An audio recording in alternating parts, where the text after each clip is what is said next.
I'm Greg Sowell, and this is Why Am I, a podcast where I find interesting people and try and trace a path to where they find themselves today. My guest this go-around is George Larrimore. He's a Southerner who started collecting stories at a young age and liked it so much he moved to California to do it at full-time for TV. George has the knack for finding the story behind the story, but not only that, he's going to tell it to you in such a way that it connects to you and really actually makes you care about the content. He's bringing voice to folks, or perhaps helping tell the truth, or their truth, I should say, louder than they would have been able to do on their own. I hope you enjoy this conversation with George. George Larrimore, thank you for joining me on the Why Am I podcast. No, I'm sorry. No, you're good. There. The glare coming off my head distracted you. I get it. Yeah, thank you for having me. I'm really glad to be here. Appreciate you. Yes, sir. Yes, sir. So I'll give you the build up to this. I like to introduce folks by letting them introduce themselves. So I like to pretend like you and I are somewhere. Where are we? I was just at the airport and I had a major layover. Was that Thursday, trying to get home? And so you and I are just sitting there at the gate. We happen to be stuck together and we're just talking. And I tell you that I'm a software sales guy, and that's really boring. So we don't talk very long, and it's your turn to reciprocate. Who are you, George? Well, I'm retired, and about 6 weeks ago, man, I got married. So it's a sign of optimism. So at this stage in my life, I'm optimistic that my wife and I are going to have a long and happy life together, and we have a lot to look forward to. So that's kind of where I'm coming from So today. I always do a little research on folks, and it's Judy Card, correct? All right. I saw a picture of you guys at some kind of gala, yes. I think. Maybe, I don't know when that was, maybe 2018, 19, 2020, somewhere around in there. You guys are a pretty cute couple. Looks like you married up for sure. We think we're cute. That's cool. That's cool. Whatever. Yeah, we're good. We're very awesome. Good together. We're very well. Happy Tell me together. A little bit about yourself. So I know you are from Mississippi, correct? And we're talking rural Mississippi. That's correct. Aren't you? That's right.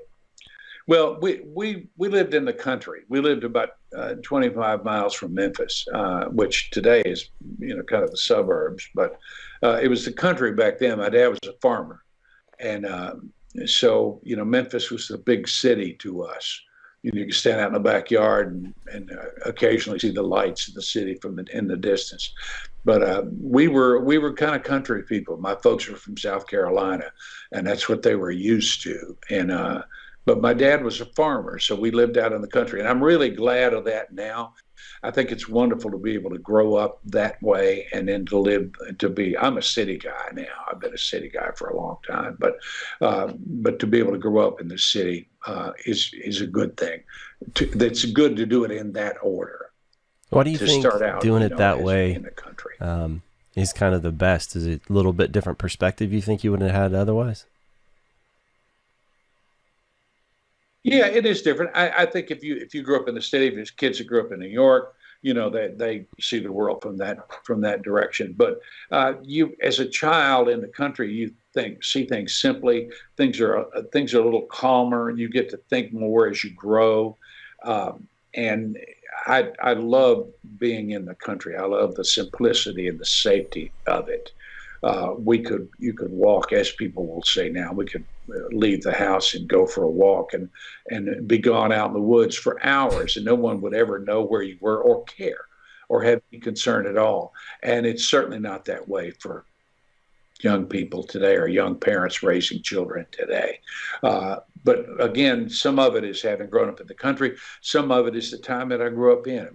It was, in fact, a little bit, for a lot of people, a little bit simpler life back then. But I'm glad to have started out that way and to have ended up, living in the city, which I love. I think there's this phenomenon, at least that I've noticed, with these kids that grow up kind of in that country or rural areas.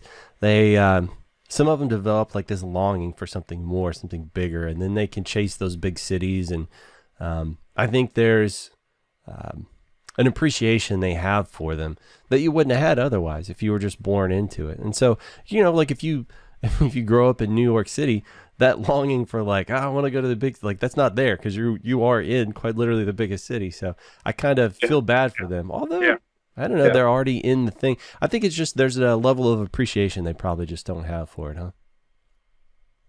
Did you have that a little bit? Get those itchy feet? A little bit.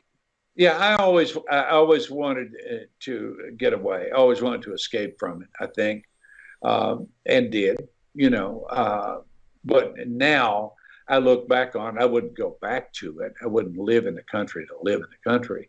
But it's a very sweet thing to think about. And I have two sons. It was very sweet talking to them about how I grew up. It's different from how they grew up. Simplicity. So you said you grew up. So when I was digging around, I've noticed you've written some articles like for Memphis Magazine and various places like that. And you wrote a really interesting one. I usually don't read everything. I usually just kind of skim stuff. But this one was so interesting. So I really enjoy your writing style. Your imagery is really nice. But you were writing about a place called Hernando, Mississippi. Is that where you grew up? Yeah. Oh, okay. Oh, yeah.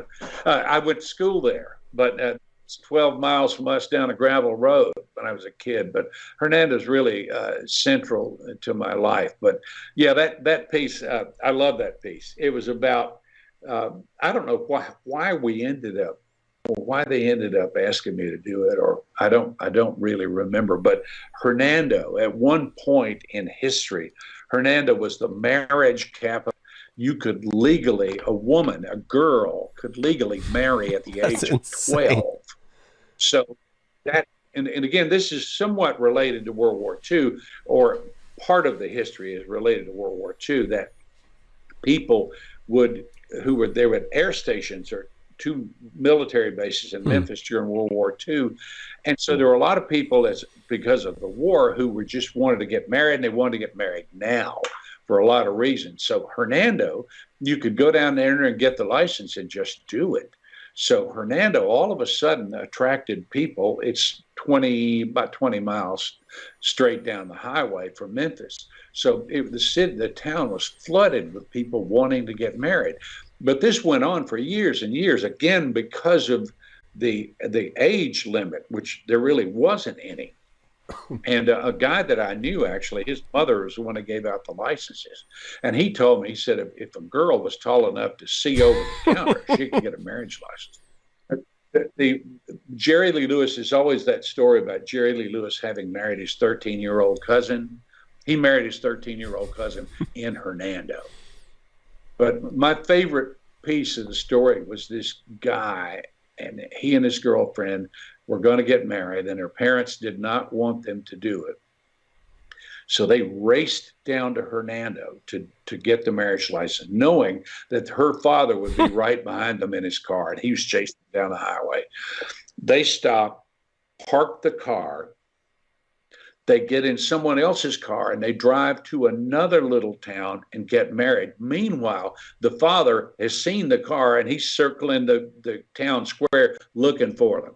By the time he found them, they were already married. It was too late. You know what? They're still married today. I love that story.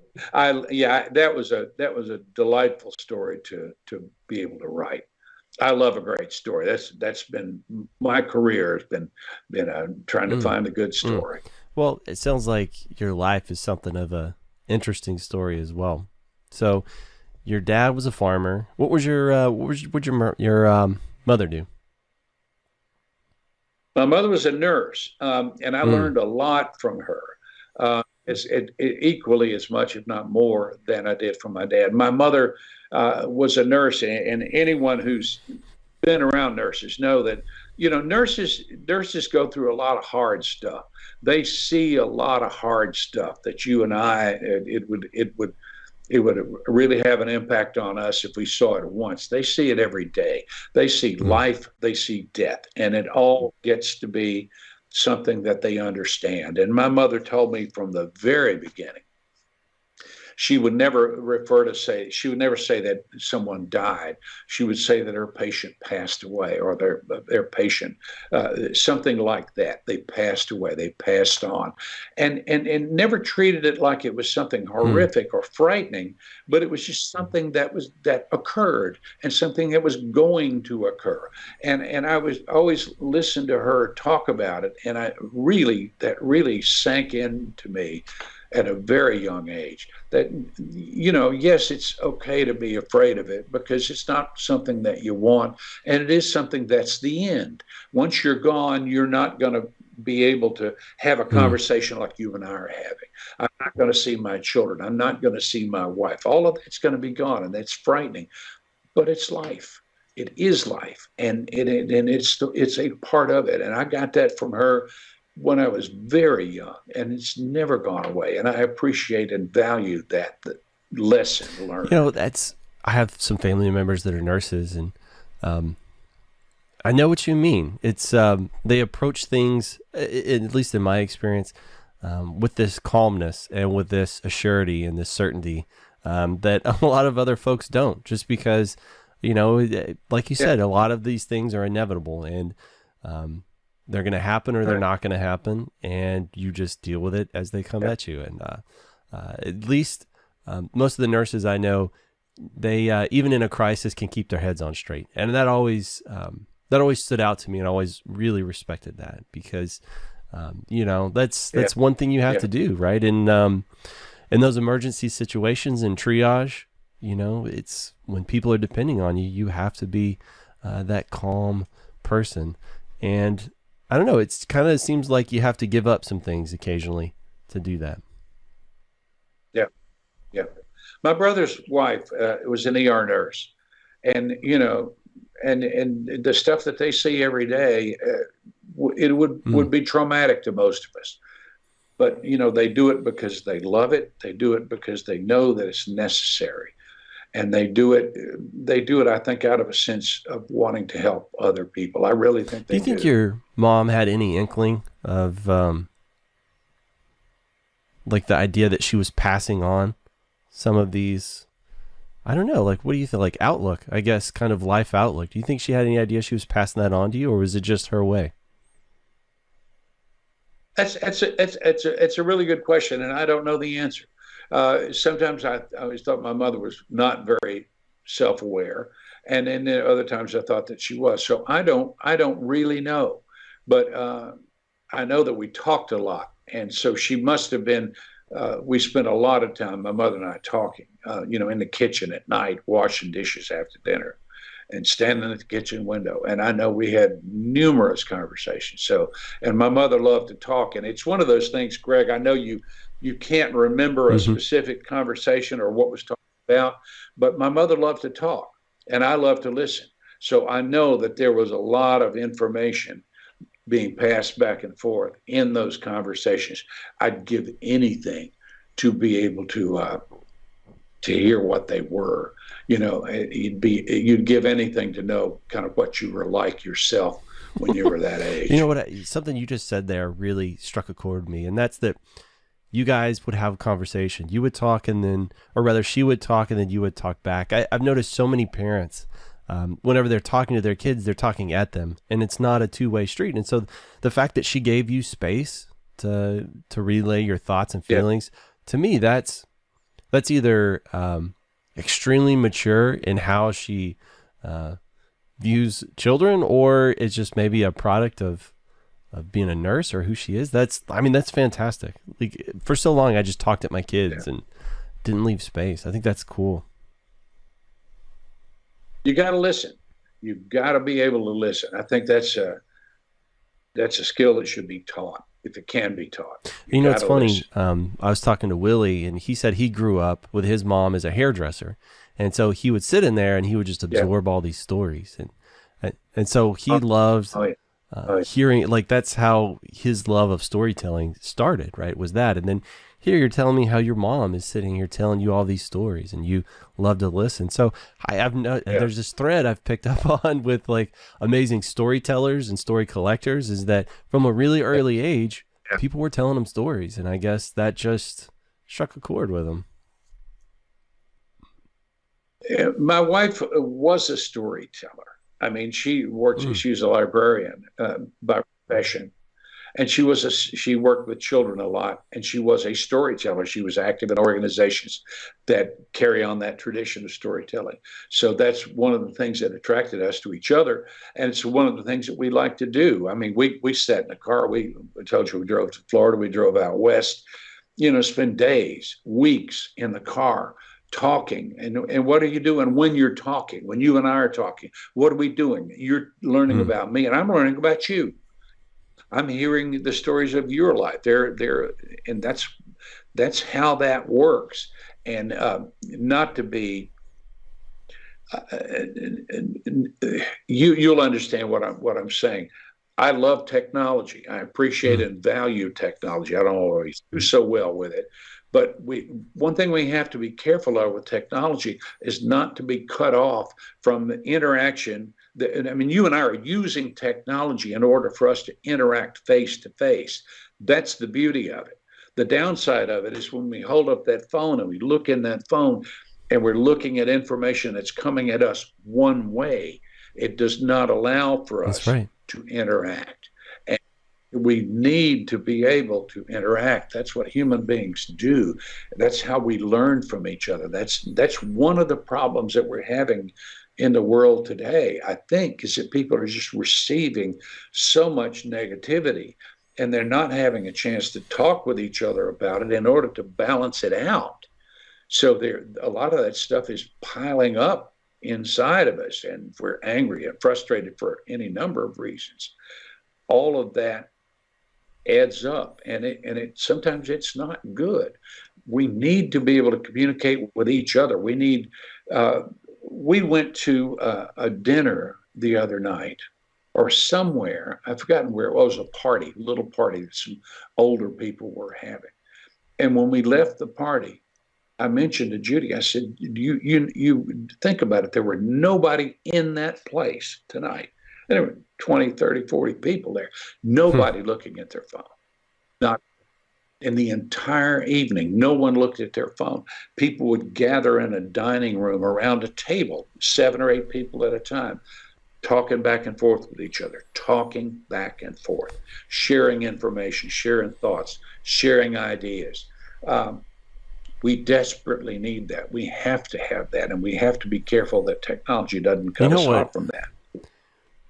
Disheartens me a little bit about hearing you say that is you say it like an archaeologist. You know what I mean?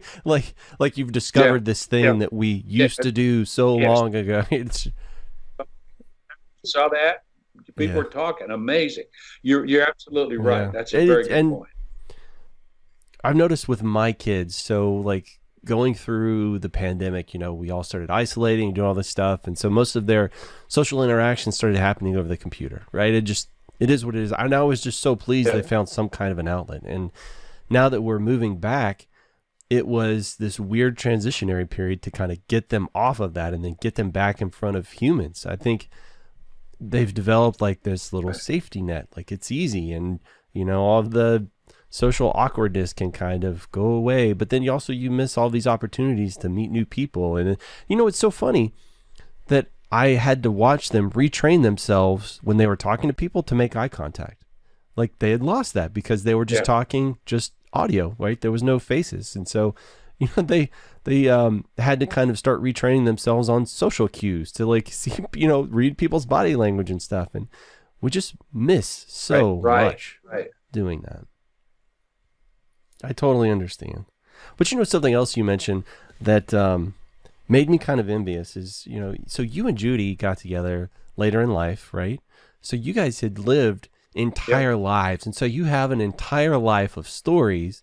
And now when you guys go on these trips, you have so much information to convey. You have so much to talk about. Whereas my wife and I, we got together when I was 16. So it's like, we've done everything. We've had all the conversations have been had. So it's like, I feel a little envious. Like, you've got so many stories that you're probably always coming up with new stuff. It's a lovely thing. It's a beautiful thing. But I mean, there are times when we met, 4 years ago, and now where we'll say, wish there had been more time. We wish we had met earlier, but we didn't. And this is now, and this is what we have.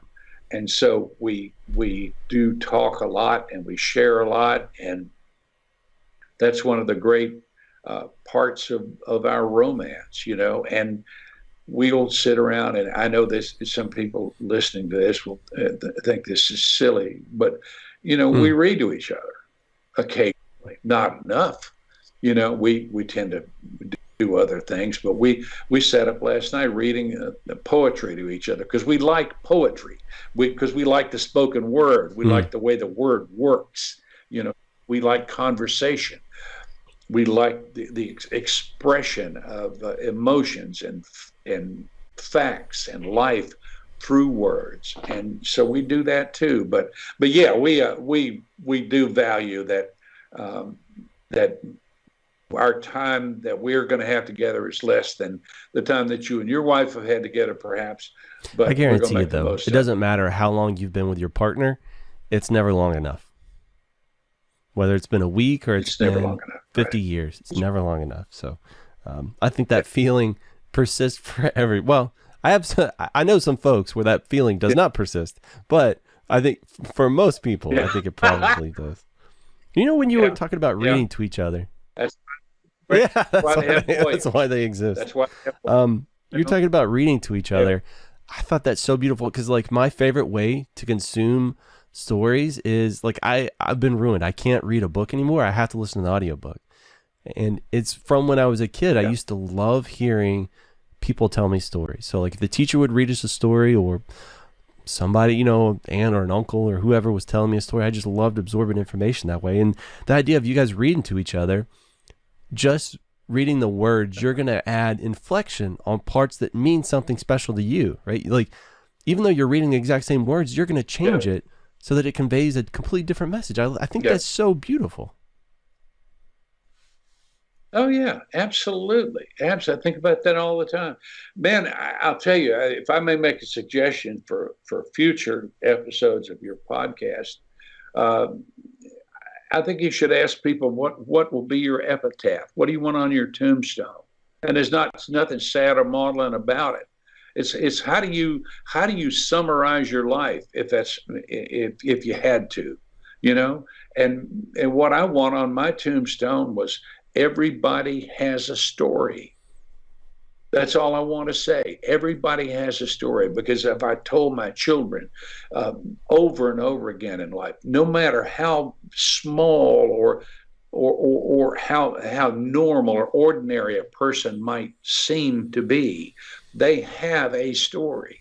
Their grandmother, their grandfather had a story. Their parents had a story of how they got together, how they lived their lives, how they functioned, how it worked, how it didn't, how it was sad, how it was wonderful.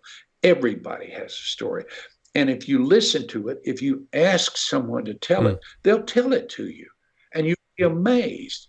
You'll be in tears. You'll laugh out loud from talking to anyone that you meet on the street, or anyone whom you run into in your life.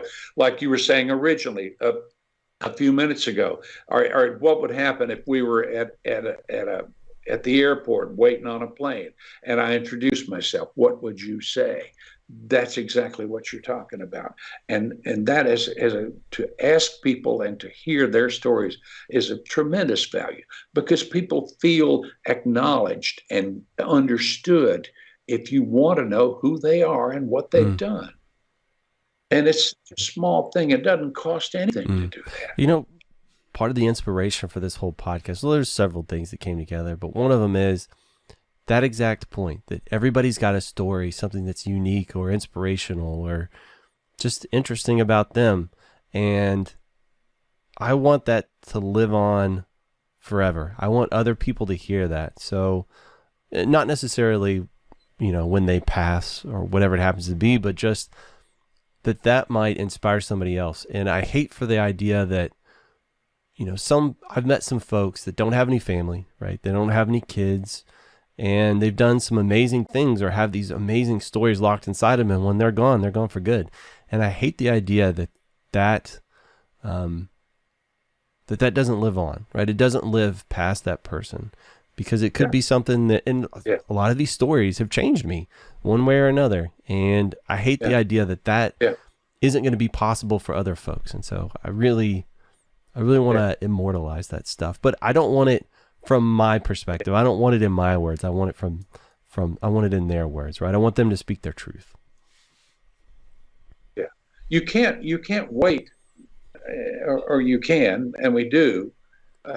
You shouldn't wait until it's over to wish you knew the story. I wish. I've been thinking about my dad recently and his father, who was kind of invisible. He was an invisible man, and there were lots of them. Most people in the world are barely known. If I had a chance, if my dad were sitting here today, I could ask him what he remembered about his father. But there isn't anybody now, there isn't anyone left alive from his generation of the members of his family. There's no one to ask. And we're all busy with what we do. We're all busy with everything in our daily lives. And we let that go by, and we should not. And it's the reason I'm so pleased to be on here with you, is to be able to say a little bit of that, because frankly, as Judy said to me the other day, when I'm gone, my kids will be able to watch this and learn something they didn't know. Maybe those questions that they never got around to asking get And it's answered. so funny. It's so much easier or at least for me, like I have no filter. Like I will ask anybody anything, because I will 100% reciprocate. I will ask, I will answer any question. But there's so many questions that we won't ask our mother or our father or our aunt or our uncle, that we would be perfectly comfortable asking a complete stranger. And it's so odd. And that, to me, sometimes it feels like there's more value if you can just muster the courage to ask your mom that question that you've always wondered about, so it's, I think to your point, don't wait, there's no value in waiting, and there is no value in waiting. Get it now, get it while you can. Well, it's interesting. So that kind of leads on to, in my mind, a little bit legacy. A lot of people think about, how will people remember me, or what am I going to leave behind, or how am I going to change the world? Do you think about those things occasionally? Right. Oh yeah, all the time. And I want to be remembered as a great speller. I'm a really good as speller. Do we all. I was a school spelling bee champion in the 5th grade. That was, I still say, in the totality of my life, the peak was winning. Is that what you have tattooed on your left arm there? I should, yeah. But now, like I say, I've failed at some things. I've succeeded at some things, but I want to be remembered as somebody who listened. I really do. More than anything else, I think now that you've asked the question, and I have to sort of concentrate it and boil it down to an answer. I want to be remembered as somebody who listened. It's so funny. You want to be remembered as someone who listens. I want to be remembered as someone who sees. Like when you tell me who you are, I get a sense of you, and I can relay that back in a way that means something to you. Like to me, that's you're seeing somebody. Yeah. And I always want to be someone. Yeah. I want to be remembered as the person who could see you for how you see yourself. Yeah. Yeah. That's awesome. I think we're kind of somewhere in the same vein there. That's so funny. It's so when you talk to people and you find this kinship, like that you would have never. I mean, I know we bonded over greens earlier, and chicken, but other than that, it's so funny how I could pass you on the street and I I would have never have known that we shared so Yeah. much in common there without Right. just stopping and having a conversation. Yeah, you think, I mean, we really concentrate on what sets us apart. And that's one of the things about, I mean, I'm sorry to bag on social media. I don't mean to do that, but social media sets us apart. I mean, it helps to set us apart. And we, you know, we look at, we get fed what's negative, and we take in what's negative, and we respond to it sort of internally. We don't. If someone, I guess, let me try to be a little more clear. There are lots of people with whom I disagree. There are lots of people that I grew up with whom I disagree politically. If we were to, if you have a conversation with someone in which you talk about everything, then a lot of those rough edges get rounded off because you see a more whole person. You don't see just those individual little elements that you don't like. You see more of them. And I think if we had a way to do that, where we could speak to each other or listen to each other, then some of this stuff that's going on right now might have a chance of being resolved. Because frankly, as it looks now, there is no way to resolve it. There is no way to resolve this political wall that we've allowed to be built between us. I mean, and it's not halves. It's not one half of the country versus the other half of the country. There's a lot of gray area in there. But I think we could stand to just talk and listen to each other more about stuff that is not the stuff that we're angry about, but about the other stuff. So we see, you're saying, the areas in which we can find commonality. A lot of strife and disagreement that I've noticed in kind of that vein is like, if you look at somebody and you put them in a box, you say you're a Republican or you're a Democrat or you're an immigrant or you're Mexican, right? It's like whenever you do that, to me, that dehumanizes somebody. And when you start to remember that they are a human, they are a person that has wants and desires and feelings, and just like you know, when they become human to you, it's harder to get mad at them, you know, because you're going to find so much common ground there that those other things don't really matter anymore, right? It's not the whole composition of the person is like the opposing political party. So it's so tough, though. Yeah, you have something to fall back on. You have something. You know, you have a cushion. You know, absolutely. I was talking with texting with a friend of mine who's the son of a friend of mine that I was in the service with. And I texted him. I said, you know, your dad and I today, if we were talking today, we would disagree politically. We would be polar opposites. And yet this guy's dad is one of the people that I love the most in the world. If he were, he's no longer alive, but if he and I were able to talk today, we'd find a way. We'd find a way to find what it is that we share and what it is that we care about. We care about each other, and we care about the world that we live in. You know, and we need to be able to find a way.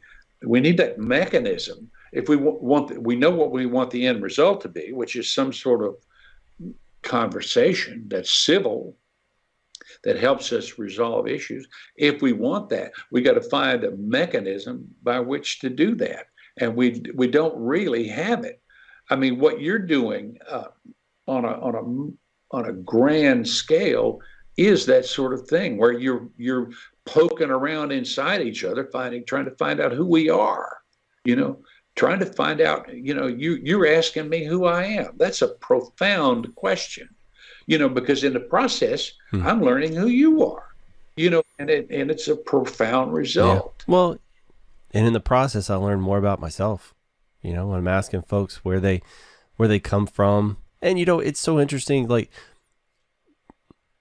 you can have some kind of really strongly held belief, but if we rewind the clock, there's something that brought you to that belief. And so for me, it's part of the journey of figuring out how you got there that helps me just understand you better as a person, and it gives me empathy, and I can understand your position, and maybe, we can find some common ground, even if it's something we disagree on.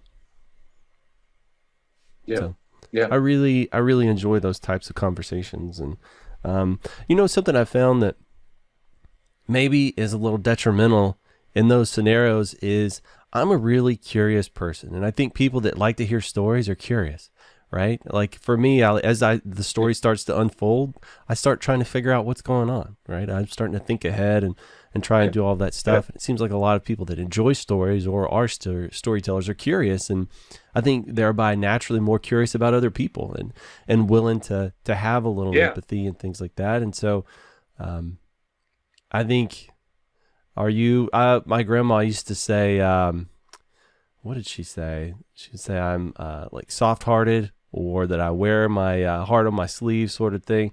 Would that describe you a little bit? Right. Yeah, I think so. I think so. Yeah. I mean, I'm an emotional person, and my ears are open. I think my heart is open most of the time, but I'm a very curious person as well. You always want to know what makes someone go, and what makes them tick. So I mean, and having, the work that I did when I was working, that was one of the things that I was good at, is that I not only knew a great story when I heard one, but I could see one coming, and it doesn't take, as you know, Greg, it doesn't take long where you can see that someone's going to tell you something great. And if you have your ears open, you're going to hear it, and somebody else may not, and that's going to give you an advantage. So you've kind of hinted around it, but you've been in television forever, right? So since in the 70s, you were a producer at Channel 13? Yeah. Yeah, that was my first job. That was my very first job. I produced the 10 o'clock news, which for the most part, I never really cared about what people call hard news. It just didn't do it for me. But I did that for 7 or 8 years, and then wandered off into news about entertainment, and I think my early course in life set me in that direction, because I grew up in Mississippi, and listening to the radio in Memphis, listening to WLOK radio. People talk about WDIA, and we listen to WDIA radio too, but we listen to WLOK radio, and they played blues. And I remember hearing blues when I was about 13 years old, hearing Howlin' Wolf, and thinking, this is it. This is it. But that's one of the beautiful things about growing up in Mississippi, is you're exposed to some raw things that you don't get anywhere else. But again, what is that? That's storytelling. Blues is, refined storytelling. And so I feel lucky to have been exposed to that. But yeah, I worked at Channel 13. It was an ABC station. And I worked at just about every station in town, and moved around the country a little bit. And I worked at KNBC in Los Angeles, which is an NBC station, and would just always had my eye open for good stories. And we found a story once when the AIDS crisis was going on in the early and mid 80s, and a partner of mine, or a friend of mine, who was a reporter, found this. It was a place in Long Beach where people were being treated for AIDS. It was a hospice for people who were being treated for AIDS. And a lot of them were gay men. A lot of them were IV drug users. But they found this guy who was an IV drug user, and he was dying. But if you look at him, he was beautiful. He was tall, and he looked like a surfer. He looked like a California surfer. And the thing about him was he had a twin brother. And I looked at my friend Laurel, and I said, we have to get the twin brother, because you see the twin brother, you will see this man. And so we got him, and then we got inside this hospice and heard all of these other stories about people whose families had shamed them, or people who had kept their sexual lives secret because of that, or people who didn't want people to know that they were using drugs. But we were, in the course of finding this one individual who had the twin brother, we took them and wrapped the story around them and expanded the story and made it bigger, made you understand. You understand the hugeness of the AIDS crisis by understanding the pain that one family was going through. And again, going back to what we've been talking about for the last half hour, it's storytelling. It's storytelling. It's listening to what someone's life experience is and trying to learn from it and trying to say, how can I use that to teach someone else? And I'm saying this is what when I was working, this is what I did. Okay. This was my skill, was to find a story, and in a lot of situations, is to find a story before anybody else had it.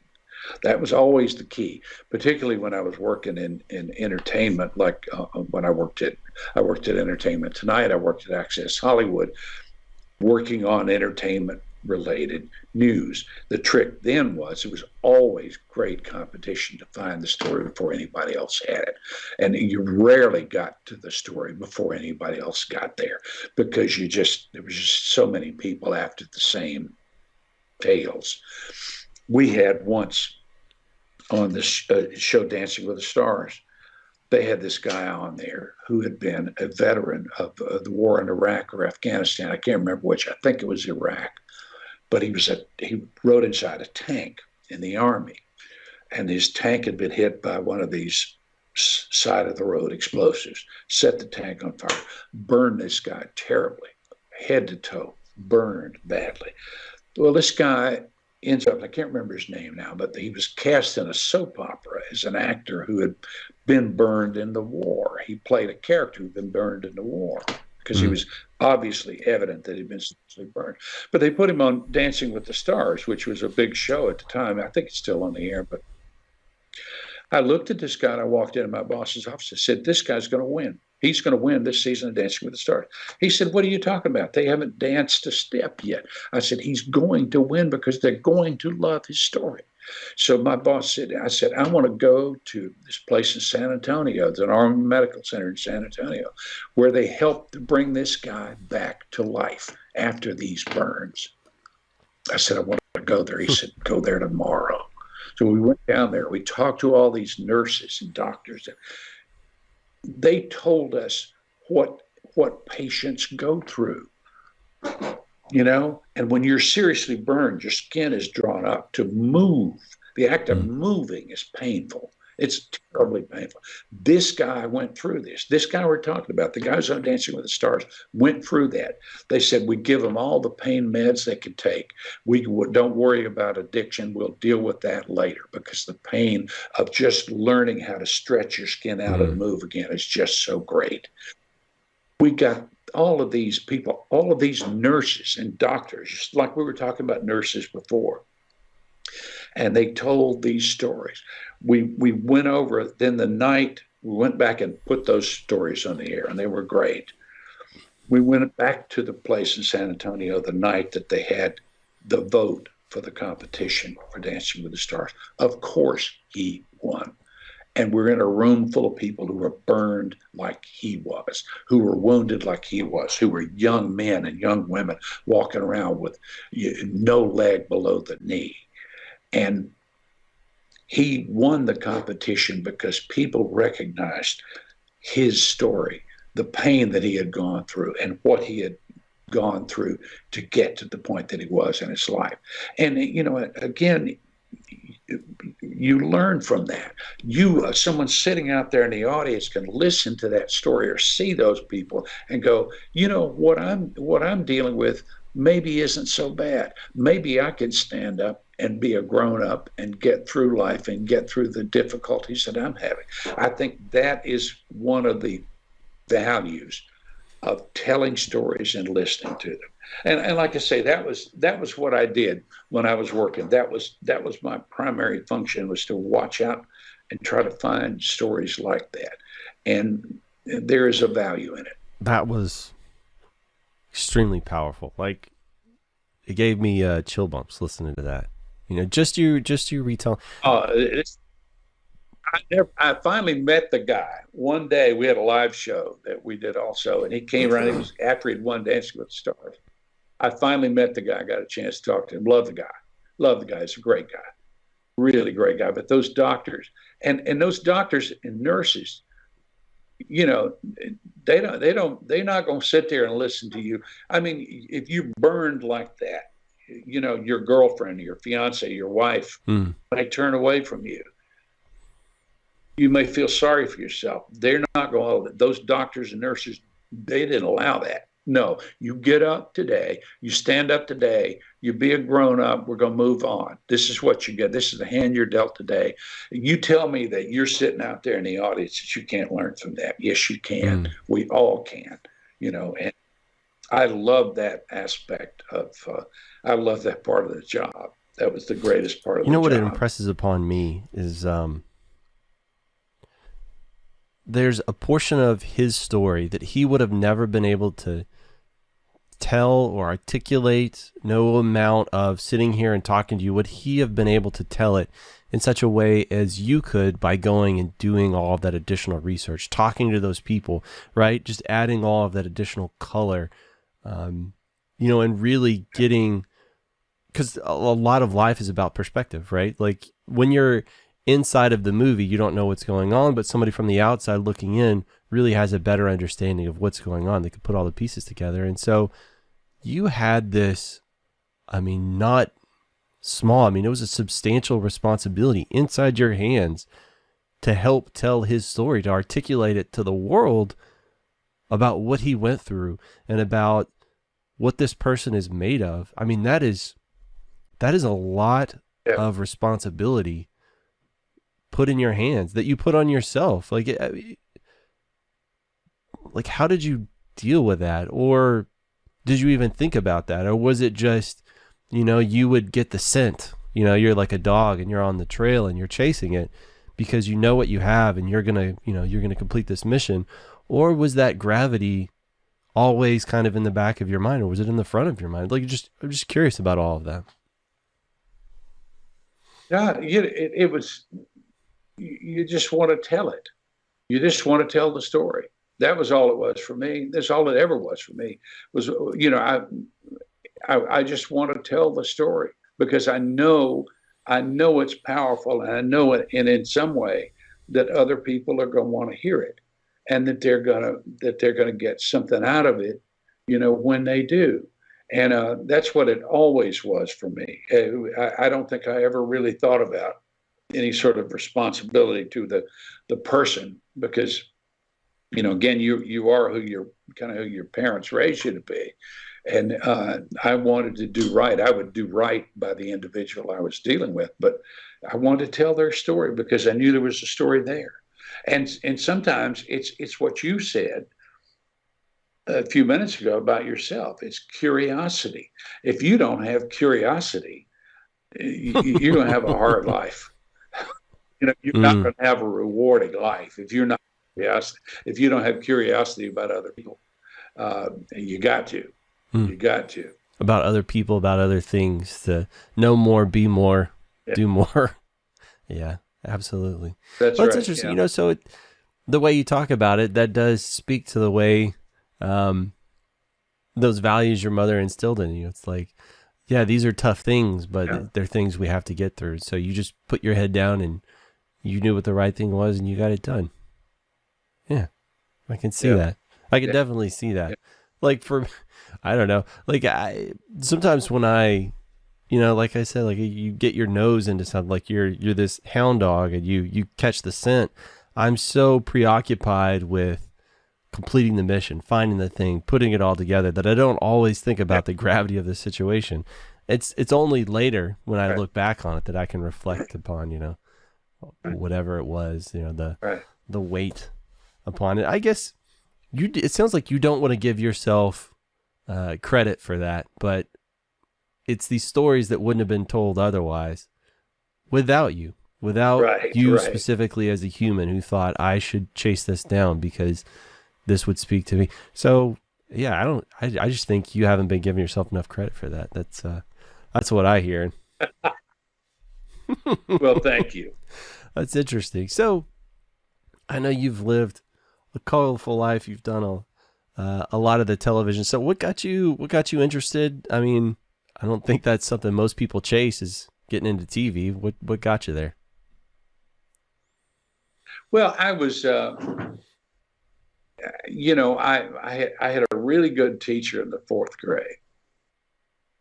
I had her name was Hortense, which is not a name that you don't hear too many women named Hortense. Her first name was Hortense. Her last name was Phillips.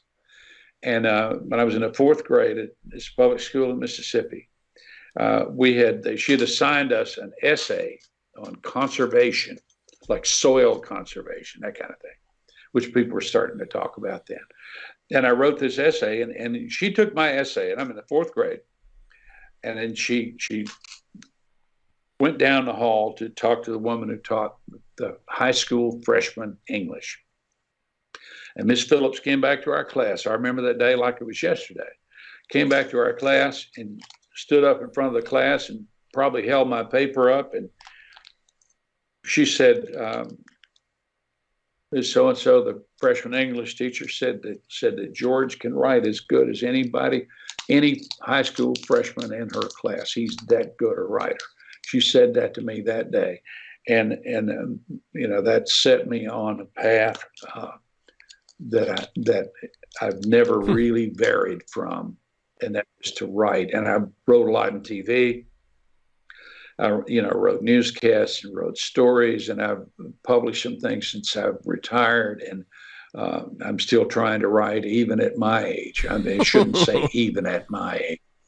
I think at my age, I have stories I want to tell. But that's how I got there, and my parents recognized that I had some skill, and helped me as best they could to go toward it, but that's how I got started. But, it was a job. I mean, I'd gotten my degree in journalism after I was in the service. I went back and went to school here and got my degree in journalism. I was looking for a job, and I knew a guy worked there at Channel 13. They were looking for a producer, and they hired me. And I got to be pretty good at it over the years that I did that. But that's kind of how I got there. It sounds like you're writing mostly nonfiction. Do you ever kind of venture into fantasy? You ever make up stories? Yeah, I'm writing fiction right now, and I've written a few things. I've always done nonfiction up to this point, but I'm writing fiction now, and I like that too. I like doing it. Is it more of a challenge for you? More of a stretch? Well, you got to make the story up, as opposed to but giving you some sort of framework to start with. It is more challenging, yeah, and it's more satisfying. It's more satisfying at this point because that stuff, what I did in the past, that's what I've done with that. I may write a little bit more stuff, but I'm pretty much done with that. But I like writing. You think it's the challenge of something new and different and more complex? You're pushing yourself. Do you think that's what's doing it? Yeah. Oh, yeah. I'm trying to. I want to say that I tried and say that I did it. There is a part of me that is a completion that's kind of necessary. Everybody likes to check boxes, right? I did this. Oh yeah, sure. Are you the kind of person that has a quote unquote bucket list? Some stuff you're trying to knock off? I do. I'm looking at Judy. What? No, that's what you want to do. She's telling me what she wants to do. We're going to a wedding in Africa That's next awesome. summer, which we're really excited about. And we're going to stop off in Paris. So I may try to learn a little French between now and then. But bucket lists, you get not so much. I mean, I've found somebody I'm happy with. That's the bucket list right there. She gives thumbs up. That that's the bucket. That ain't the list. You know, now I've got a few things I I really there's this mountain in California, Mount Whitney. It's the largest mountain in the contiguous United States. It's 14,000 something feet. I still want to try to climb Mount Whitney. I tried once with my son when he was about 12, and we were just not up to it. The altitude was too much. And I still think about trying to do that. And I know how difficult that would be, but damn, I want to do that. And then there are a few other things. They have this. There's a thing that they do on these dry lake beds where they have it's like a sailboat on wheels. Sit on and it goes as fast as wherever fast the wind blows. That's how fast it goes. I want to do that too, and a handful of other things. I'd like to spend a couple months on the beach in Florida, which I think Judy and I know we're going to do that eventually, and that's not I hear too that's far dangerous. off in the It future. once you get to a certain age, it's the siren call of Florida pulls you in. Yeah, yeah, yeah. Seriously, but it's mostly my bucket list would be to spend more time with my children. I've got two sons. I'd like to spend more time with them. That I know that's a cliche, but that's what I really, really. I mean, we got married 6, 7 weeks ago. It hadn't been long at all, and they were here, and that was wonderful. Having them in the same house. And as I've said a bunch of times, I was cooking in the kitchen, and I could hear them in the living room playing video games, just talking, and yakking. And it was just like they were here. It's like they were little, and just for that moment, you get them kind of in a way that feels like they're young again. And that's a wonderful feeling. And that's bucket list to me. I don't want to skydive. I skydived already. I don't need to do all of those things. I want as much time with Judy as we can get. Every minute that we can get, I want to have it. I've always kind of wondered, because that's not the first time I've heard folks say, I'd love to spend more time with my kids. Mine are 13 and 16, so I look for ways to avoid them most of the time right now. No, not really. They're great. They're idiots, but they're great. They're kids, 2 boys. Yeah.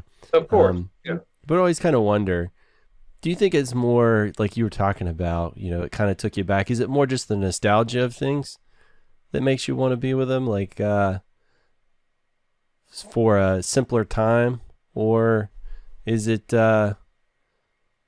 you want to try and impart more knowledge, or what is it about being back with them that is really a call for you? I kind of want to tell them stories. I'm still my mother was a great letter writer. I still have a lot of her letters in her beautiful longhand that she wrote in. And I want to do that with them. I like I say, I'll occasionally write them a letter and send them one to each, or sometimes an individual letter, just to tell them something that I want them to remember, because I'll know they'll get to the point that I'm at now where, gosh, I wish I could ask my dad what it was like, growing up, in South Carolina. What was that like? What were those things like? I'd like for them to have as much information as they can, but mostly it's just to see them. It's just to experience them. It doesn't even matter what they're doing, as long as they're there in the room and talking. And what do you think every day? How do you live every day? What do you like to eat? Why do you're with this woman? What is it that you like about her? What is it that you love about her? And do you talk to your brother? What do you talk about? I'm endlessly curious about everything, and it probably drives everybody I know. I know in my life I haven't had a lot of close relationships, and my two kids, are the only two people I've ever experienced complete unconditional love for. And to me, I think that's what makes me want to just be near them. Like, I don't even have to be talking. I don't have to do anything. Just being close to them, I don't know, just does something in my brain that works. And I relayed that to my kids, one of them at least, not so long ago. And he's like, well, I mean, mom loves you unconditionally. I was like, you think so? What happens if I go have an affair? If you think mom's still going to unconditionally love me? I was like, no. I was like, but will you still love me? And he goes, yeah. No. I go, there you go, buddy. So it's the only, and I know some people get this with their pets, right? Unconditional love, but it's the only unconditional love I've ever had from anybody. And so I assume that's much the case for a lot of people. It's just, it's the only other humans you'll ever feel that way about are probably your kids. Yeah. But man, that was, I got to quit thinking about that. It's going to mess me up. Anyway, let's move on to some of your other stuff that you find interesting. So something you said was regrets, and I have zero regrets in my life because everything I've done has led me to here, and otherwise I wouldn't be talking to you, man. And so I'm doing it right. But you said you never tried acting. So why do you think you wanted to try acting?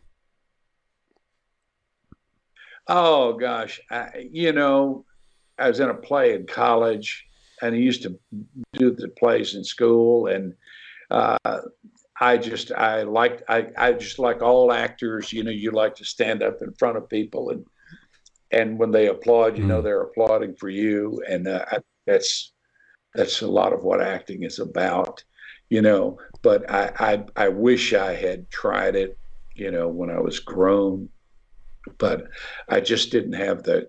I didn't have the burning desire for one, and I didn't have the confidence for the other.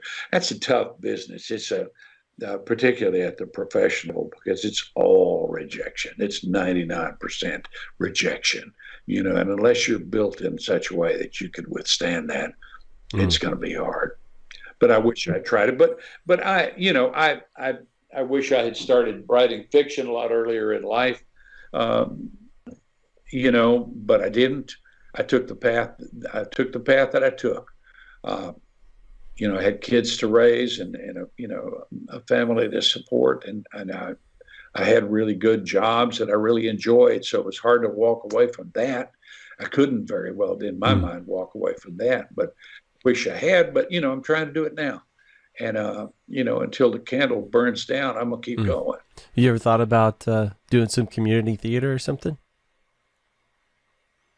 I'd have to stop what I'm doing now to do that. And I just don't know that I can do. I guess I could, maybe when COVID is finally over and maybe I should go out, maybe you're right. Maybe I should go out and audition, now, and try it. It's not too late. That's a good thought. Maybe I'll do that. I'll send you a program. It's a funny thing. I found this, and my mother was not very good at keeping papers and letters and that sort of thing, but I found these papers in her attic when she passed away, and one was a program from a little community theater in the town of Hartsville, South Carolina, back in 1941. This is in November of 1941. And my dad, who by that time was already 28 years old, he was the prop guy and kind of in the chorus, sort of, in a production or in a crowd scene or something, in a production in this little theater in South Carolina. And I thought, my dad, of all the people in the world, would never have thought that he would ever have tried acting, but he did, And so I had that a little bit. And my youngest son, who was a dancer at a production when he was in college. He was in college and he was wrestling. He was on the wrestling team and he was an actor. So there's a bug there kind of waiting to go off in me. So you know what, Greg, maybe you're right. Maybe I need to go out and audition for something. Just to get it, just to say I Well, I tried mean, you never it. know. But if you're having so much fun and you're staying busy now, I mean, why mess with Yeah. a perfect formula? But Yeah, it something kind you of said to is. me, Yep. and I want to get your feedback on it, your thoughts. You said, if you were an actor and you were successful, you'd have everybody applauding for you. And then earlier you were talking about something that was like pivotal for you was your teacher coming back and essentially applauding you, saying, wow, you did such a great Right. job. So Right. it sounds like that maybe isn't like necessarily a motivator, but something you know in yourself that you enjoy and you would appreciate. And I'm thinking about your parents. Generally farmers aren't super verbose. Most of the ones I talk to, and most nurses are pretty matter of fact. Do you think that was something that you kind of always wanted as a kid? Was just that recognition, and you've always sort of been chasing that ever since? Or do you think your parents are pretty good about Yeah. recognizing that stuff? No, my parents were not. They didn't, or at least I didn't feel it. Uh, so it's possible that I've been, want recognition. Yeah. Hmm. And still do. I mean, even though I may claim that I don't, I like to people to know. I mean, it pleased me very much that you read that story about Hernando and the marriage license place.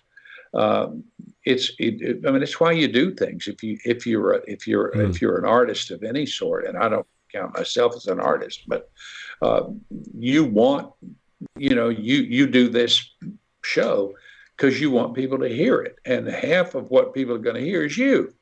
And that there's value in that, and there's need in that. So yeah, I do think I need that. I mean, I wouldn't keep writing if I didn't. I wouldn't keep writing anything if I didn't want somebody to read it, and not only want somebody to read it, but want somebody to tell me that they wrote it, and not tell me that they read it, but tell me that they liked it. That's right. Or that they loved it. Yeah. Artists make That's why you art do so what that you people do. will see it. Yeah. That's Pretty right. straightforward. That's right. Yeah.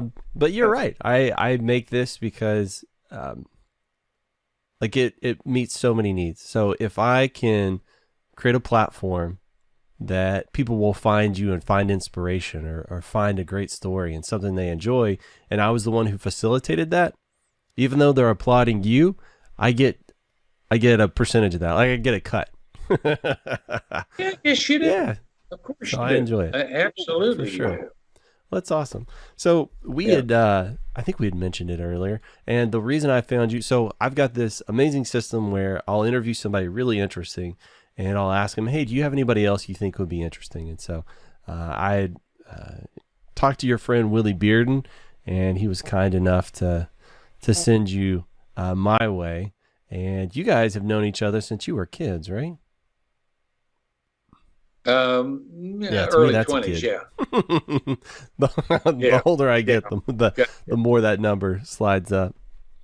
Or it Yeah. seemed like a kid, But I know right. you guys have worked on some different projects and stuff, and one of the projects I saw was Propaganda TV. What was that all about?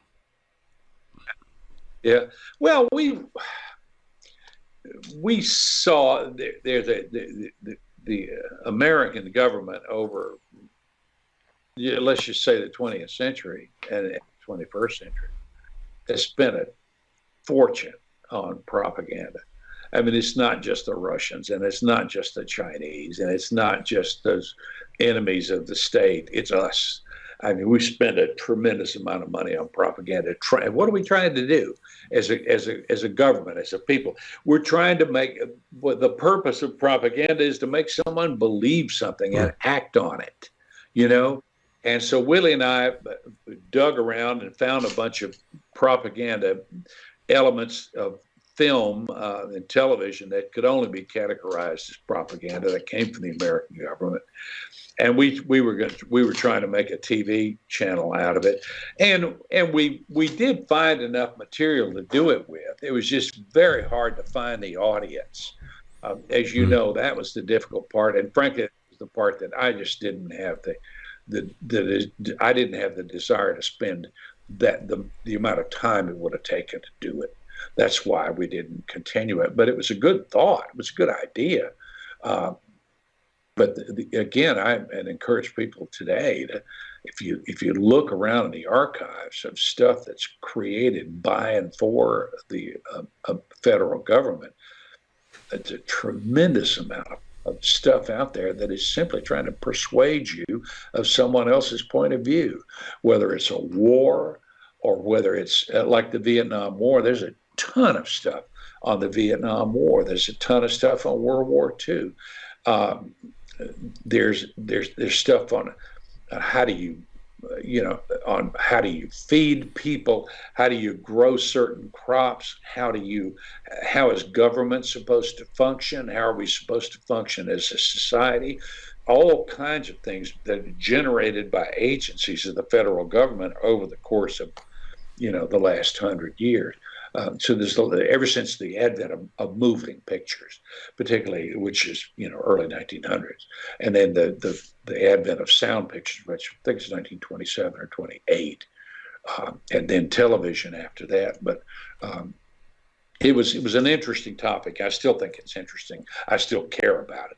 It's just it wasn't gonna. It didn't seem like it was gonna work. So. It didn't seem like we were going to make any money. Yeah, so I went in the, I know the website doesn't exist anymore, but you can go in the Wayback Machine. And so I went back there and poked around a little bit to see some of the websites, some of the original stuff in there, just to see what I could see. And there was some interesting bits and pieces in there. So something I was thinking about is with propaganda, do you think it's easier to see it for what it is once you get a little distance? Because I mean, I know we're still producing it, but now that we're in the moment, we're looking at it, it's probably harder to discern what's necessarily propaganda versus, just the normal whatever. Do you think it's easier once you get 10 years, 20 years, 30 years away from it to kind of see it for what it was? Yeah, I think it probably is. And the propaganda is just not it seems like such an archaic word. That people don't use it in ordinary in conversation that much anymore. But if someone implies that something is fake news, to use a common current term, someone says, "Well, such and such is fake news." Well, they're really saying that it's propaganda, which is not to say that it is or that it isn't. But if someone says it's fake news, they're saying it's propaganda. But there's propaganda in virtually everything that we do. If you look at professional football, for example, you look at the NFL, and they'll start a game with a salute to the military and a flyover with the military hats and flags, and waving the flag and playing the national anthem.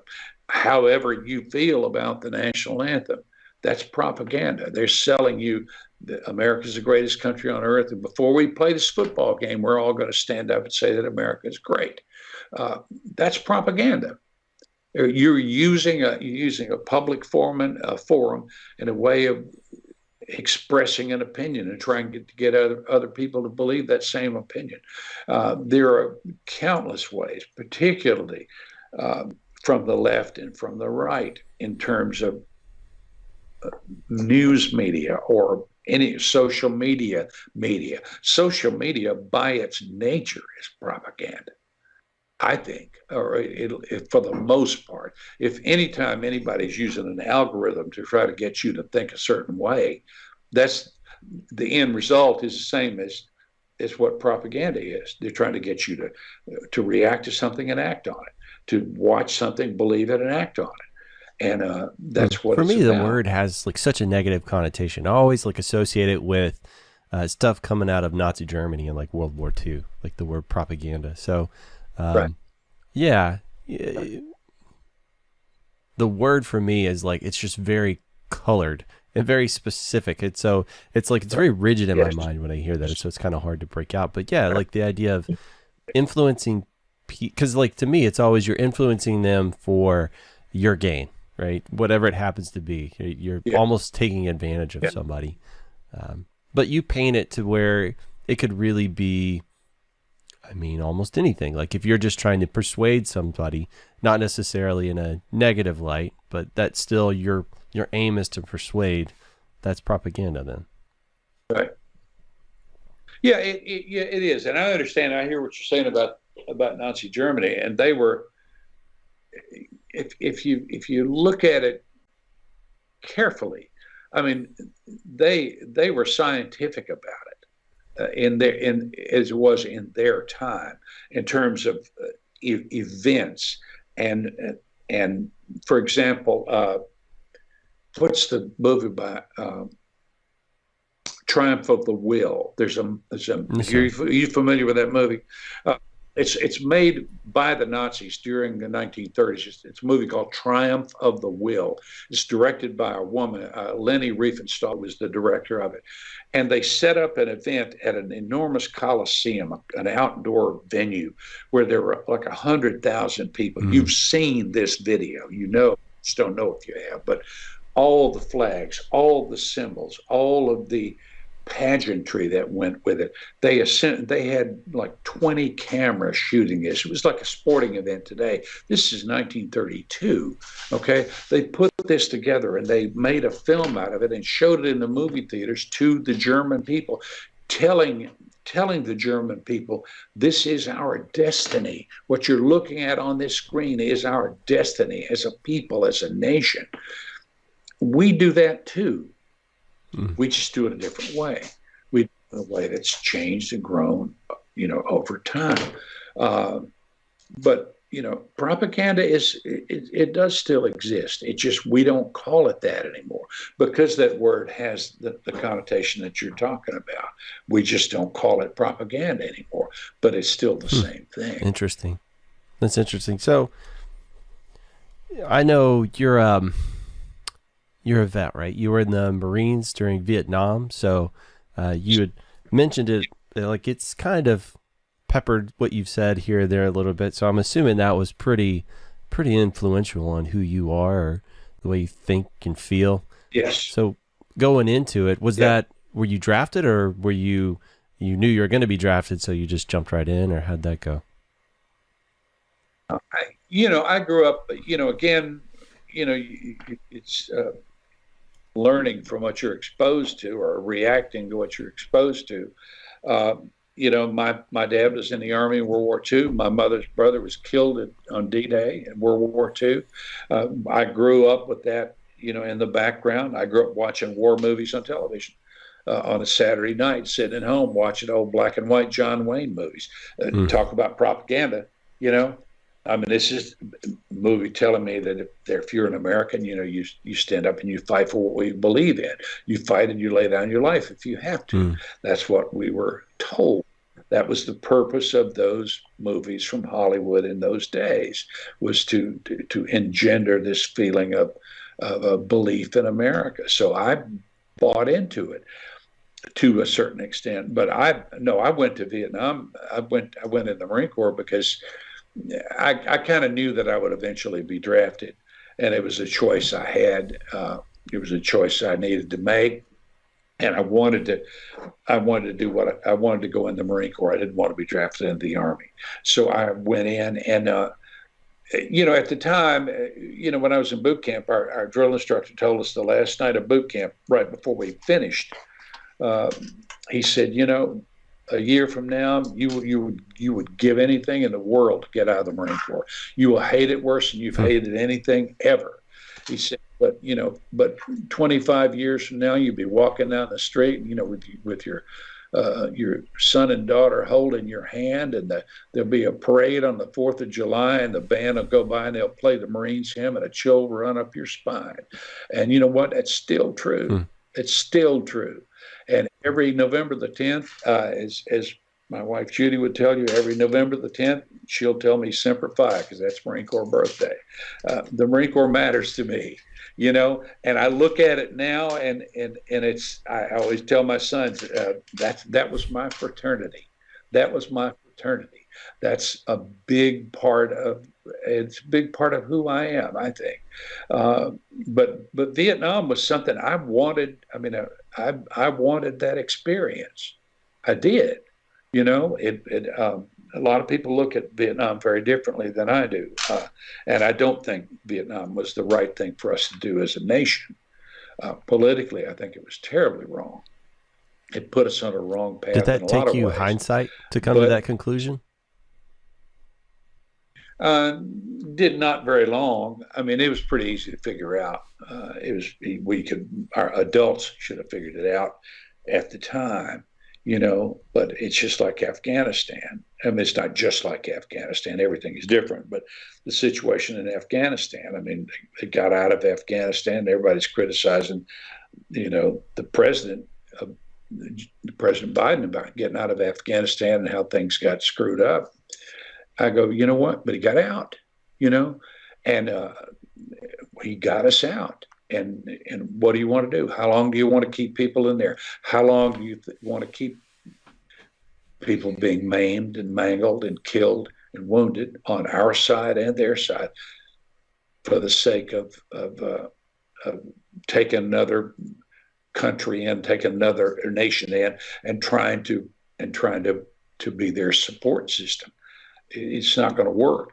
But yeah, Vietnam, it was very easy to figure out. But we have so much hubris as a nation. It's really for us to stop. If we go down the path and we think we're on the right path, it's very hard for us to be persuaded that it's wrong. We don't like to believe that we're wrong. And Vietnam was wrong. There's no two ways about it. But again, you look at the threat of global communism at the time, and that's the facts of life that they were dealing with. So on the one hand, you could kind of understand where they were coming from. On the other hand, you go, we weren't put on this earth to be the world's cop, Yeah, we're not everybody's daddy. Yeah, that's right. So you were earlier talking about how, you still maintain relationships from those days. Is there still a lot of guys that you keep in touch with that you were in the Marines with? Not really. There's a couple of guys. One guy I was mentioning earlier, his sons I'm friends with his sons. He passed away. He had bone cancer related to Agent Orange, exposure to Agent Orange. And so he died a few years ago as a result of that. I had one other friend whom I was in Vietnam with that I hear from time to time. But I went back to Vietnam in 2018.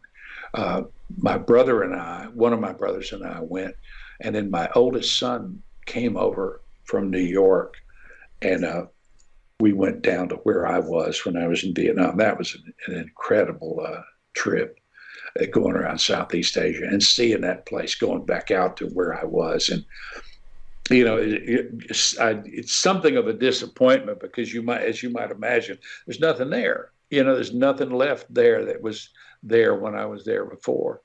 But it was certainly worth doing because it makes you think about things. But no, I think about it a lot. I think about Vietnam a lot, and I do a TV show on the library channel here in Memphis, which is part of our public library system, where I talk to Vietnam vets, and we're trying to get going again after COVID. But we've talked to a lot of veterans about their stories and their memories about Vietnam, because a lot of Vietnam veterans came home and just never talked about it.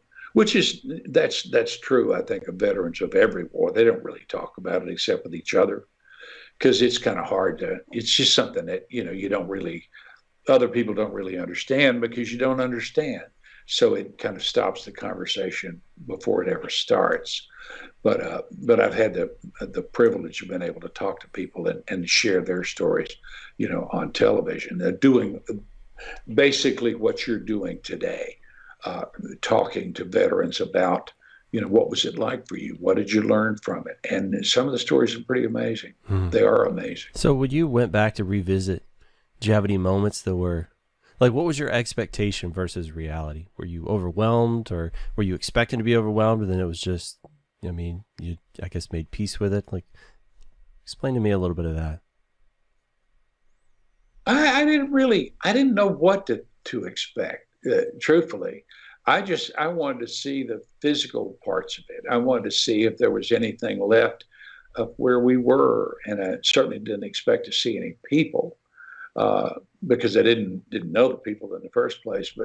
But there was where that we were at a little kind of, it was a runway, and we were our unit was the security for this runway, which is out in the jungle, about way out toward the mountains, south and west of Da Nang, in what was called I Corps in the northern part of South Vietnam.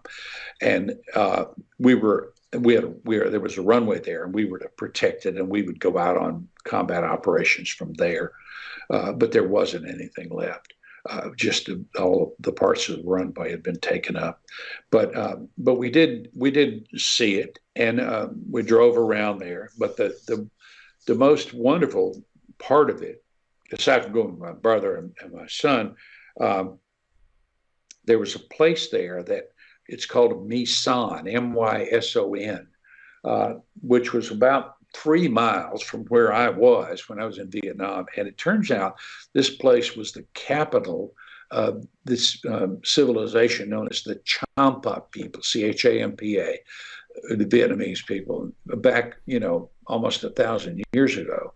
And this little place where all these monuments was about 3 miles from where I was when I was in Vietnam. And we just by accident went to the place, and it was incredible to see that this thing had been sitting there the whole time I was in Vietnam. We never knew it.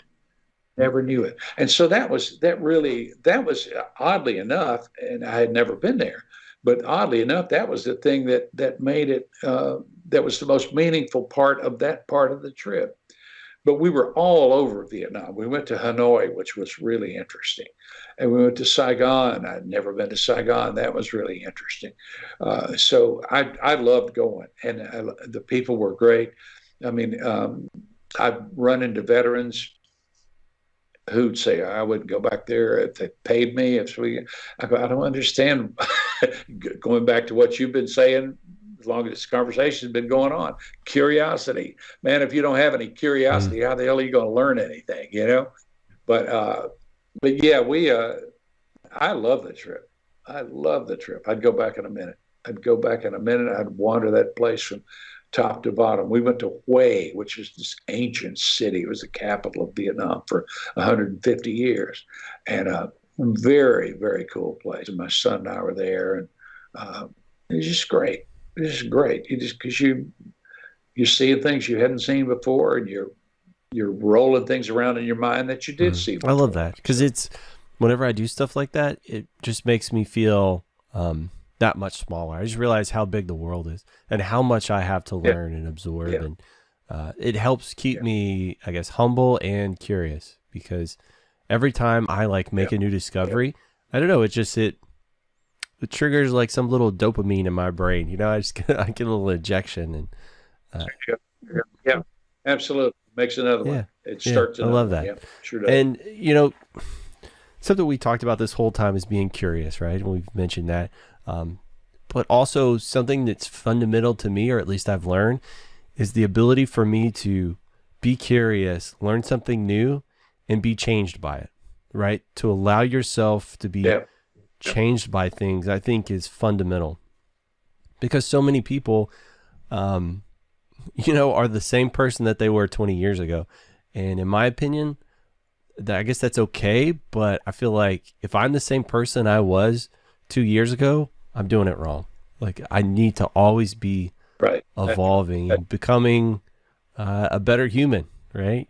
Just a better father, a better partner, just a better human in general. Be more empathetic, be more sympathetic, help people out where I can. And a lot of that comes through learning and growing, right? And like you said, like if you go over there, it sounded like you were just a sponge absorbing, and I'm sure changed by the experience. That's phenomenal. Like I hope I can be like you, like still, even in my 70s, still being curious and still wanting to change.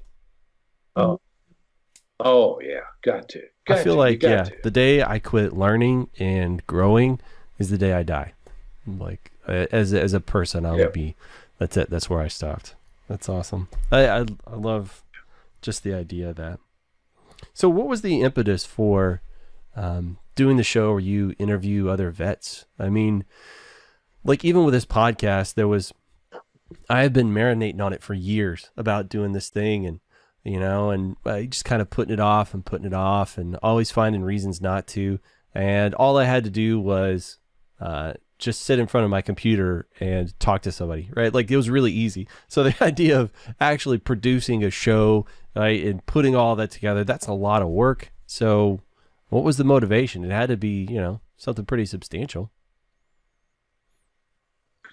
Well, I just, I mean, when I was working, I interviewed people a lot. That's a lot of what I did.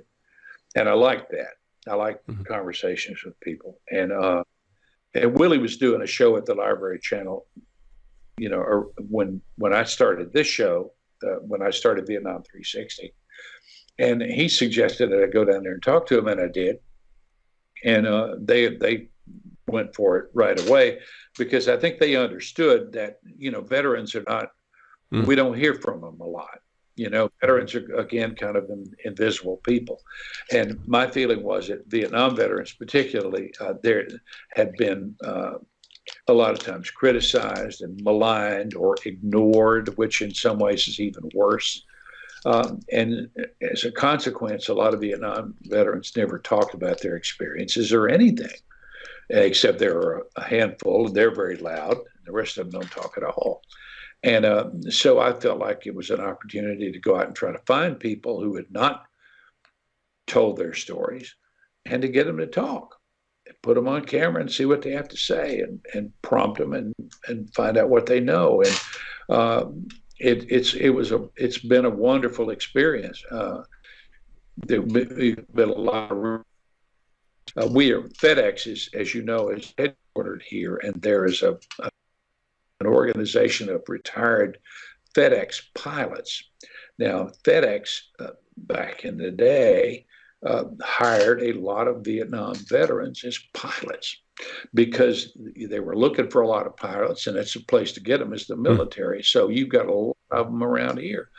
And so we've had a number of those people, helicopter pilots and guys who have been helicopter pilots, and fixed wing pilots, and some real characters with some real tales.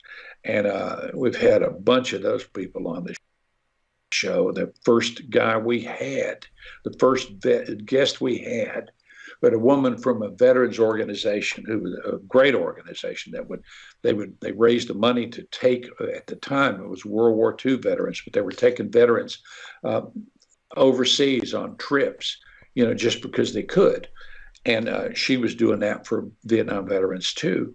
And so we had her on talking about the organization, but we also had this guy named Cecil Benson. He was the one of the last Air Force pilots who was shot down and taken prisoner in Vietnam. And he was held prisoner for, I think, about 6 months. It wasn't, generally speaking, it wasn't very long, but certainly 6 months in a prison camp in North Vietnam would be a long time for anybody.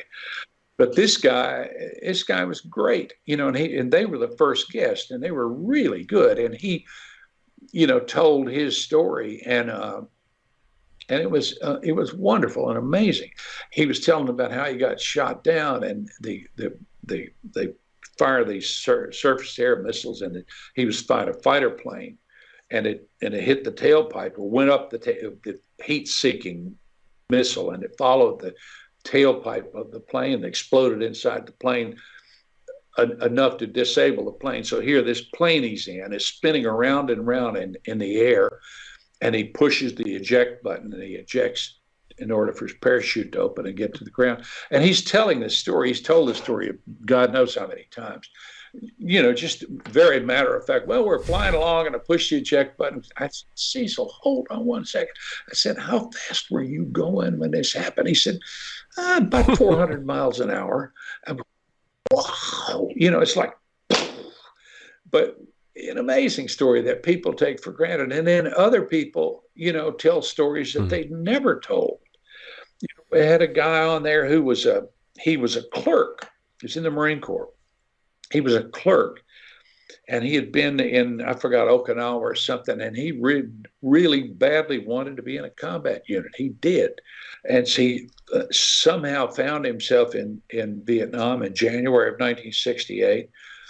And he was in Da Nang, I think it was, or Phu Bai or somewhere up in northern South Vietnam. And an attack had started at the city of Hue, Hue, and so they were going to send this rescue unit up there, and they put him on a truck with a rifle, and he's a clerk. He's a clerk. They put this guy on a truck, and they go up there, and they get they got all the way to Hue, and they started coming back. They'd taken a truck full of wounded people and stuff, and they got attacked on the side of the road, and he jumped off the truck and they got together and started fighting back and trying to figure out how they were going to get out of this ambush.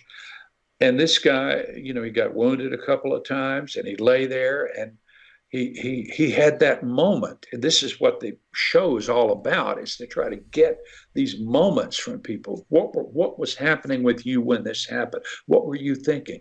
And he realized, his moment was, he realized if he didn't get up, he was going to die, that they were going to kill him right there. And he got up, and he started shooting back. He didn't know if it was in him to do that or not, but he did, and he got wounded pretty badly. But again, as you were saying earlier about anyone, you see them walk past you on the street. You don't know what's inside them. You don't know what their experience is. This guy's experience was a moment of fear, but a moment of courage also. And he stood up and fought back, and he eventually was given the Silver Star, which is the third highest medal you can get for action and combat. And he got a couple of Purple Hearts from being wounded that day. But again, and I hate to use the word ordinary, but in a sense, the most ordinary individual you could ever meet. Just a very quiet, very nice, very soft-spoken guy, but with an incredible story to tell. And so that was the point of this show, is to get these people not to tell war stories necessarily, although war stories are interesting. But we've talked with a lot of African Americans, and it was our intent when we started the show that we're going to talk to African Americans as well as Caucasians, because the experience of being Black in America and being sent off to fight a war when the country didn't necessarily treat you like a first-class citizen, that was an aspect of it that needed to be talked about too. And we've had a lot of veterans on that show, a lot of Black veterans who talk about their experiences, about coming from a country that didn't treat them appropriately, about learning how to live in a barracks or in a tent or in a combat unit with white guys. What's it like when you've never had been around white guys in your life and they've never been around you? What's that like? And they've been great conversations and ongoing conversations, which I hope to have a lot more of. Wow. That's heavy. That's heavy. Again, I just think about the responsibility, and you take it in stride. So this is the responsibility of helping to convey these stories. That's you glossing over that you're going 400 miles an hour and you just casually hit the eject button. Yeah. But there's just a lot of weight and gravity to what you're doing, and you're just so nonchalant about it. I think that's the most striking thing about you so far that I've found. Something that popped in my head is, in your stories when you're talking to people, do you find a common thread that everybody seems to touch on when they're talking? And in my head, I think I know what one of the common threads might be. I was just curious if you had picked up on any. Well, you tell me what you think it might be, because I'm not sure I do. People. I bet everybody you talk to, at least at some point, mentions some brotherhood or kinship or friendship that they had that was really important to them while they were there? Because I was thinking, you're basically stripped of everything you're given a uniform, you're given a gun, you're sent over here with a bunch of strangers. So in a strange land, probably the only thing you have to rely on are the people around you. And I bet you form some really strong bonds. And that's probably, I would think in my mind, one of the things that stands out. Like, this person made this big difference in this way. And it may not be the case, and it may not come up for everybody because, conversations go in different directions, and, you don't want to derail them too much. But I was willing to bet, I bet everybody at some point mentions some important relationship they had with another person over there. Yeah. Oh yeah, it's absolutely true. And it's one of the reasons why people don't talk very much when they come back home, because it's only those people that you share that with who really are going to get it, who really are going to get it. So can I interrupt you for a second? Well, so actually, go to the restroom? You're good, we're at the time limit, and I'm always trying to be very respectful of time. Okay. So I tell you what, the very last question I always have is, if you wanted folks to interact with you, like on the internet or whatever it happens to be, which direction would you want them to go? How would you want them to find you? I usually say what social media, but I don't think you're... Facebook. I'm Facebook. I don't use it a lot, but I look at it fairly often. So yeah, Facebook is fine. I'll friend anybody. So a friendly guy. All right. Well, I tell you what, George, I had never spoken to you before, and I didn't know which direction this was going to go, but I have a whole big page of notes in here, a lot of stuff that really stood out. And I think the thing I'm going to carry with me is the idea that some people can have so much responsibility, so much gravity, and they can take it so casually and underplay how important their component was to something else, right? Like, you may not think it's your story, but if you are the megaphone that gets that story to everybody else, I would argue that you're just as important as the story itself. Because without it, it wouldn't exist, right? Nobody would hear it. Like you said, if you're creating art and it's like if a tree falls in the wood, nobody's there. It's the same thing with art, right? If you create that's right. The art exists and you're the facilitator, I think that's a very key and important piece. Well, man, I appreciate you having me. I appreciate you talking to me. And, never forget, if you want that fried chicken, have that fried chicken. Get the dessert. Because you don't get fried chicken in the afterlife, okay? No, seriously, thank you so much. It's been a wonderful. Well, I appreciate it. I'm gonna click stop on all the things real quick, George. Let me find. Okay.